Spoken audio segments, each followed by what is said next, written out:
The forestry industry is currently experiencing strong growth with the development of modern technology and machinery. Sustainable logging techniques and smart forest management are applied to ensure that logging is done sustainably and does not harm the environment. In addition, wood products are also exported to many countries worldwide, contributing to the country's economic development. However, the management and protection of forest resources need to be done sustainably to ensure the sustainable development of the logging industry. So how does the logging process with machinery and equipment take place? Let's explore together.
Logging can have an impact on the natural environment and the organisms in the area. However, if done correctly according to the procedures and regulations of the law, logging can be carried out sustainably and contribute to the local economy. The use of wood-cutting machinery helps to save time and effort compared to manual wood cutting. The use of specialized industrial wood-cutting machines help to work to be processed quickly and efficiently, minimizing the use of human labor in heavy work. However, the machine's engine can generate noise and dust while working. To minimize the impact of wood-cutting machinery on the environment, environmental protection measures such as periodic machine checks and maintenance, treatment of waste generated during production, and compliance with regulations related to forest management and logging need to be applied. In addition, the issuance of logging permits also requires the attention and control of functional agencies to ensure that logging activities are carried out in accordance with regulations and ensure sustainable of the forests and resources in the future.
How will this process of logging take place? In this video, we will help you have a more general view of this job. Felling a tree always requires the worker to have skills and choose the right type of saw, and moving the wood with a log grapple is one of the common methods of logging. In this process, the worker will use a saw to cut the wood and log grapple machine to move the wood to the necessary positions. Before starting the logging process, surveys and logging plans must be conducted to ensure the sustainability of the forest. Then the worker will start using the saw to cut the wood along the designated cutting lines in the plan. Throughout the saw process, safety for oneself and others must always be ensured. The use of protective equipment is extremely important. Sawing techniques are also a decisive factor in completing the job quickly. After the wood is cut, the log grapple system is used to move the wood to the necessary positions. The log grapple machine is designed to lift and move wood quickly and efficiently. However, during the wood moving process, obstacles such as rocks and tree roots can pose challenge and require caution in controlling the machine. Logging process with specialized machinery can contribute to optimizing production processes and ensuring the sustainability of the forest. However, the use of machinery also requires attention to labor safety and environmental protection.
The process of cutting down a large tree can face many difficulties and challenges. One of the main difficulties is the weight of the large tree, which requires accurate assessment and proper cutting plan to avoid danger to the person performing the task. In addition, large trees often have complex structures with many branches, load-bearing veins, rotten or burnt-out parts, making the cutting process complicated and requiring delicacy and accuracy in each action to avoid damaging the tree. Another difficulty is the location of the tree, especially when it is located in a hard-to-reach place or close to construction sites, posing a danger to the surrounding environment. Contractors and woodcutters need to ensure that the safety of the environment and themselves during the tree cutting process. Finally, another challenge in cutting down a large tree is the cost. Cutting down a large tree requires expertise, technical skill, and modern equipment, so the cost of hiring a professional wood cutting team can be quite high.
The use of electric saws for cutting trees is becoming a popular method in caring for the protecting plants.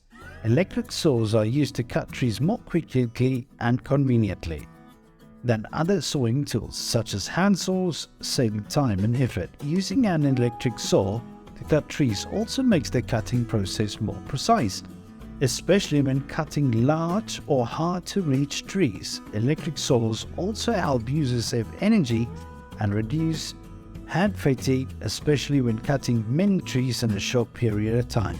However, using an electric saw also has a risk and danger if not done correctly. Users need to wear protective gear and follow safety regulations to avoid accidents.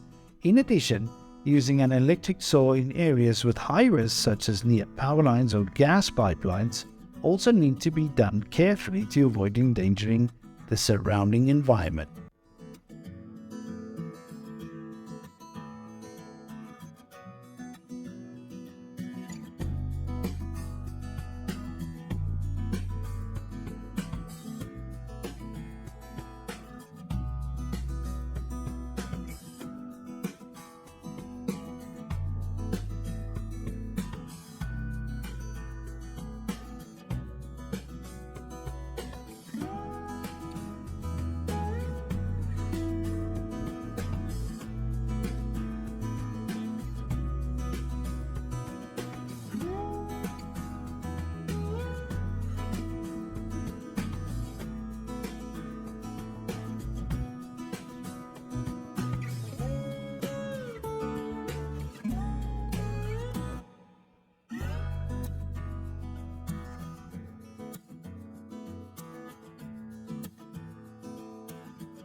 The use of advanced and modern logging equipment has helped logging industry achieve great success. These devices increase productivity, reduce logging time, and lower production costs. Additionally, with the environmental protective feature and modern improvements, these machines are a smart choice for logging and wood processing companies. However, to complete the job quickly, the team of machine operators must have experience and quick thinking skills to handle unexpected situations. It is important to be aware of potential risks that may arise. We hope you continue to enjoy our video and support our channel.